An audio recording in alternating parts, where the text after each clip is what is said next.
Meeting at the White House, the first time the president will be sitting down with the leadership for the next 2 years.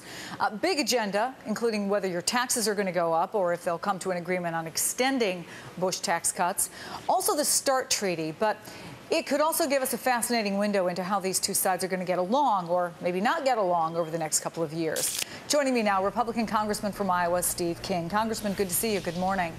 Good morning. Thanks for having me on. So I'm listening to the morning shows this morning, and people like John McCain and Eric Kant are absolutely on message. There's an op-ed piece that I have here from the Washington Post from John Boehner and Mitch McConnell, and they really are stating one basic premise. They believe that the election was about a mandate, in a sense, to extend current tax rates, including tax rates on what they call small business owners, which means over $250,000. A lot of the other issues that are in contention. So here's my question. Inside that room today, is there room for compromise? You know, I think it's going to be hard to get to the point where there would be a compromise on this side, because we have a new mandate for the new 112th Congress, and the American people have spoken. And I remember the dialogue when Republicans lost the majority in 2006. There was a new mandate. The American people had spoken. When President Obama was elected, he said he won the election. Well, this time the American people have spoken. It's about debt and deficit. Yes, it's about maintaining the current tax structure in the 2001 and 3 tax brackets. So the question is, can the president come to a position here to extend them all, or do we need to do that in January? Well, the funny thing about mandates is, and I say this with all due respect, is that people tend to interpret them in different ways. So I'm just looking at the polls, and I went through a lot of recent polls, and I couldn't find one where the American people were in favor of extending tax cuts for the wealthy. They're obviously across the board strongly in favor of extending tax cuts for the middle class. But where do you read into what happened in November that they also want tax cuts on people over $250,000 or over $1,000 or over $1 million a year?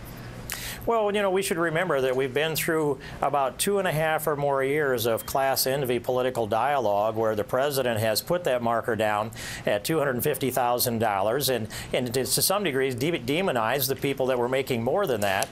And so with that 2.5 years of public dialogue that's eroded the public trust in the American dream, surely there'll be some people that'll play class envy and say people making over $1 million don't deserve a tax cut. I'd ask instead, who does not deserve to maintain the brackets that we have? I haven't heard a clamor from anybody in that period of time to increase the taxes on those making over $250,000 or those making over $1 million. So no compromise on this issue, as far as you can see? I would not, but I am very concerned about midnight, December 31st, with the estate tax. If the taxes aren't addressed before the end of the year, we'll have people that are on their deathbed, families gathered around the deathbed, making life and death decisions by looking at tax liabilities, and that is cruel. And this Congress should address this before that should happen. I want to bring up one more topic. It probably won't be brought up in the meeting, but you have said that a top priority for you is to defeat the DREAM Act, which offers a road to citizenship for illegal immigrants. I want to play for you a clip of an undocumented student who I interviewed yesterday, and then I'll ask you about it on the other side, Congressman. Okay. Many of us are not criminals. Many of us just want to show this country that we care, that, you know, we love it, and that we just want to give back to the country that saw us grow.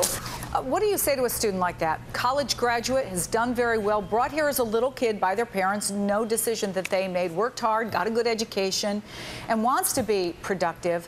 Doesn't America need well-educated workers? Should there be an opportunity for them to stay? Well, my response would be America needs the rule of law if we're going to succeed as a nation, and we have to draw the line somewhere. Congress has drawn the line. They've drawn the line in the 1996 Immigration Reform Act, and the people that don't comply with the law should expect that the law will be enforced. But here's the alternative thing that we would be accepting if the DREAM Act were to be passed, or if there's an automatic citizenship piece that would move forward. The alternative would be this: having a widow or a widower, or a son or a daughter of someone who has given their life in defense of our liberty in a place like Iraq or Afghanistan, paying out-of-state tuition, sitting in a desk in a classroom next to someone whom, if ICE were required to deliver the de facto scholarship of the DREAM Act, they would be required to deport them rather than give them the de facto scholarship. So how do you reconcile someone getting an in-state tuition discount, the equivalent of a scholarship, who is in the United States illegally, sitting next to someone who's paying out-of-state tuition? That's what the 96 Immigration Immigration Reform Act addressed, and that's what the DREAM Act actually repeals. I don't think that can be reconciled morally. Congressman King, thank you so much. Thank you, Chris. More shocking details in the case.